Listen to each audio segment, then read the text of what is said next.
Hello lovelies and welcome to my channel. If this is your first time here, my name is Amy and I am a cruelty-free makeup enthusiast.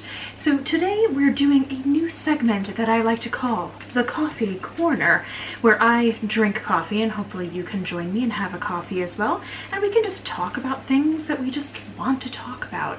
So I've got my little caramel coffee here from Starbucks, got my little metal straw. So in today's episode, I am going to get playfully nerdy about something that I feel kind of passionate about and very intrigued by, and I don't really think anyone's necessarily taking this perspective on it. Well, they may be, but they're just not using the same kind of wording that I may be using. But it's actually dealing with what's kind of going on right now with James Charles and Wet n Wild, and I thought I would almost provide a type of commentary on the subject. It's not necessarily drama. I just want to talk about kind of concepts surrounding what is currently going on. So if you have not heard about this already, what happened was Wet n Wild recently teased some images of their anniversary palette, and it's going to be 40 shades and it's basically the color of the rainbow, and it looks very similar to the James Charles Unleash Your Inner Artist, or I think that's what it's called, palette. And so there are some slight differences. Like the Wet n Wild, it's 40 shades and they don't have the larger pans in going through the center of the palette, whereas James Charles's palette I think is 39 shades and they have those larger pans. So the two side by side look quite similar.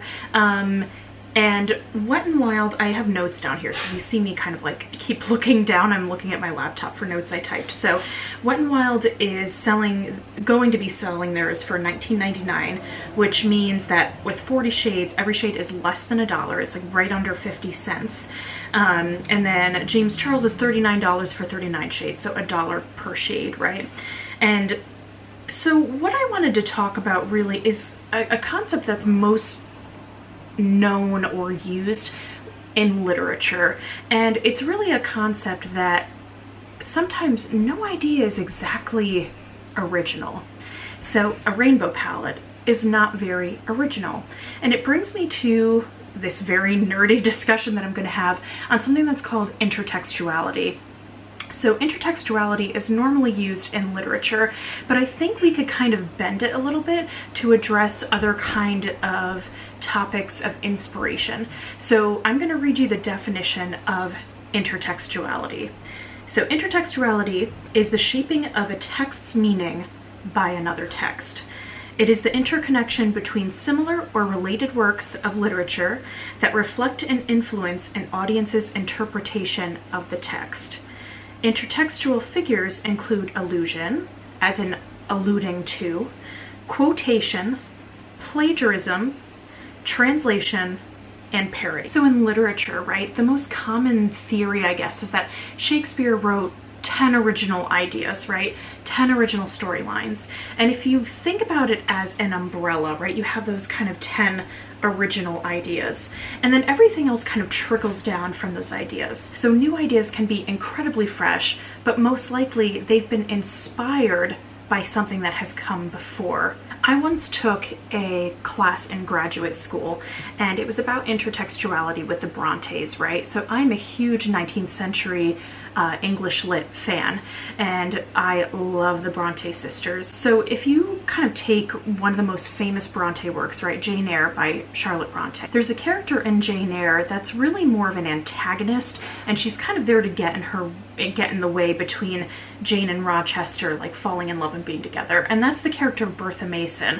And so Bertha is from Jamaica, and she was married off to Mr. Rochester when he was really young, and he didn't really have a choice, and we don't really know much about her. There's just kind of these hints to her kind of almost being a ghost around the house, and she's kept practically chained up in the attic, right? And she's mad, she's insane, and that's really the extent of her kind of character arc, is that she's just kind of in the way of these two characters being together.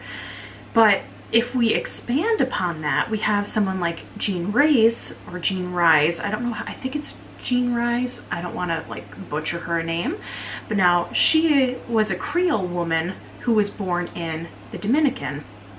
So in the 60s, or I think 60s or 70s, she published Wide Sargasso Sea, which takes the story of Bertha Mason. And what you see is how Bertha was actually systemically kind of pushed down or brought to madness by the racism and sexism kind of surrounding her. So it's a whole other story, but really we wouldn't have gotten it without Jean kind of imposing some kind of personal experience or personal feelings of how Creoles were previously in literature or portrayed in literature.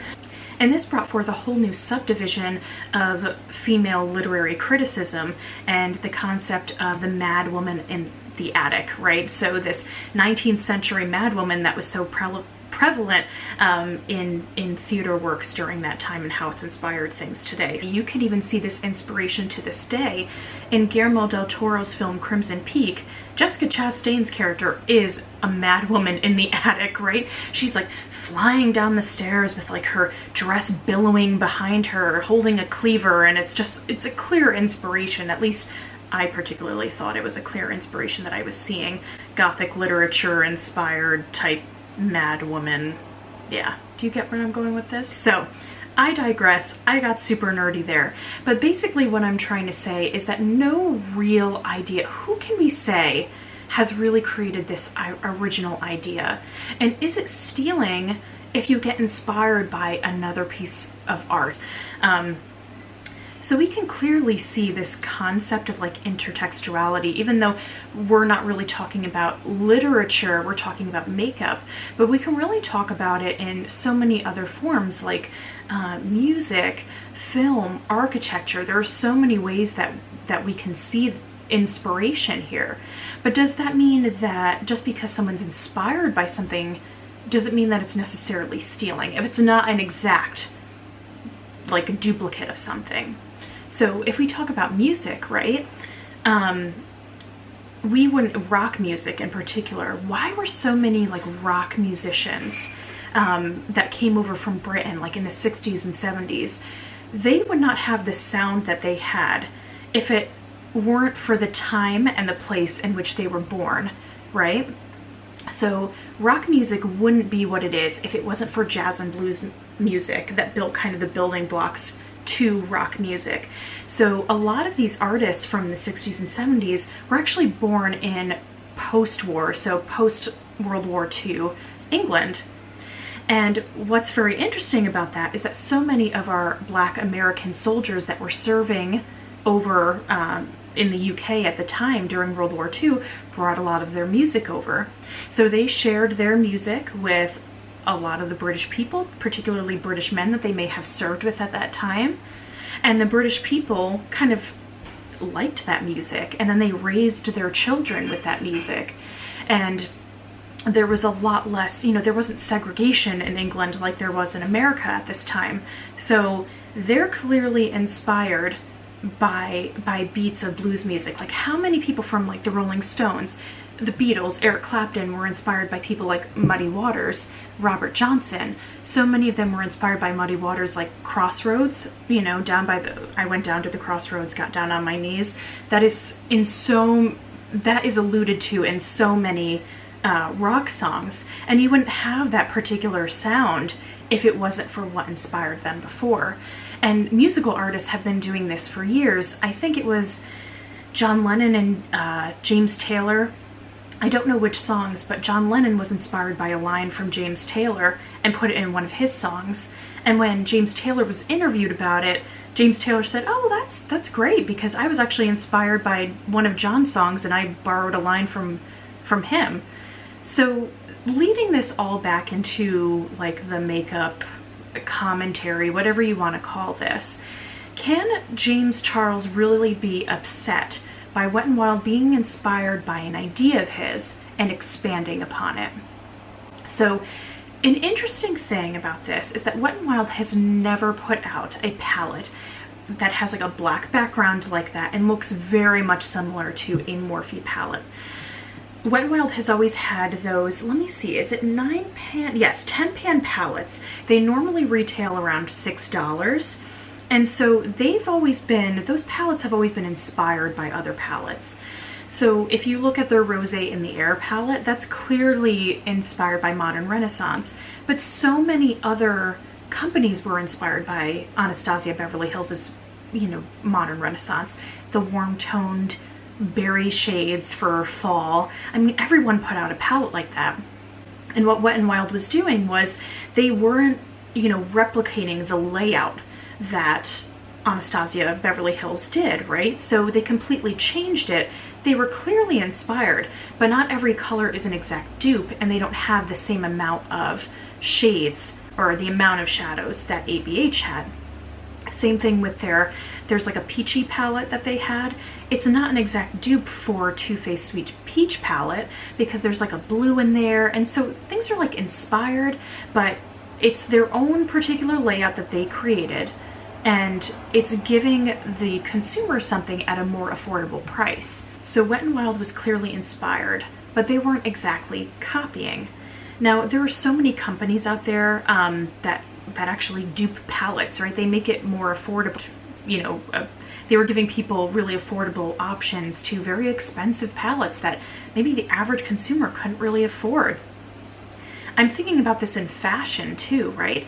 Trends in fashion, not all of us can go out and afford like Chanel. I'm sounding really much like The Devil Wears Prada right now, but then the character of Miranda talks about the cerulean blue that Anne Hathaway is wearing, and she's like, oh, well, that's funny because, it was this person who had a fashion show about this, and then this person did, cerulean military coats and this and that, and then it trickled on down into, the discount bin where you fished that lumpy sweater out of.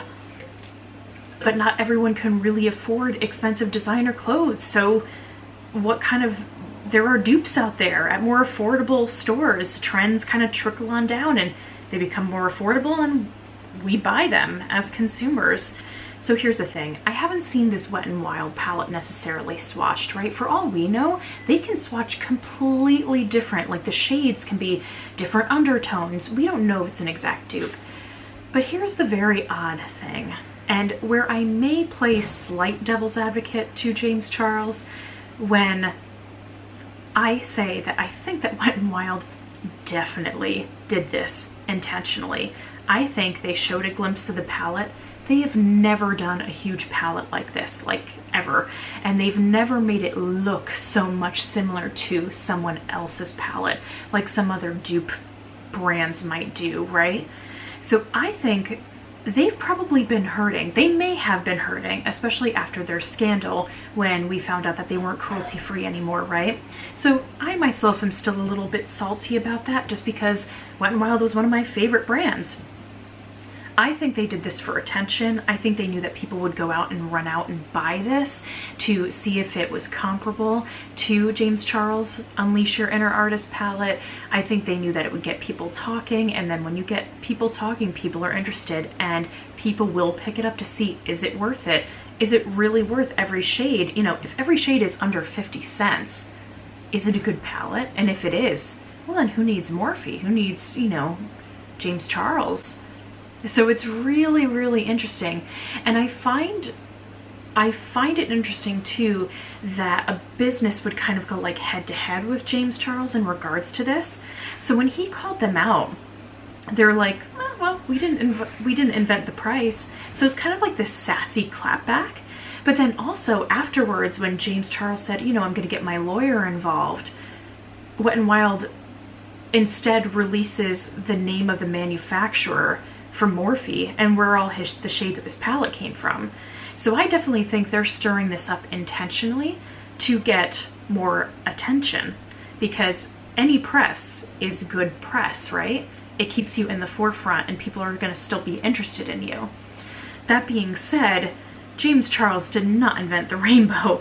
I don't think he has a case in any way about being able to sue Wet n Wild because it's not an exact replica of his palette. There are differences. The cover is not the same. I just find it very suspect of how this is all going down. But to bring this all back into intertextuality, right? I think that James Charles was inspired by other rainbow palettes. And now Wet n Wild has been inspired by James Charles.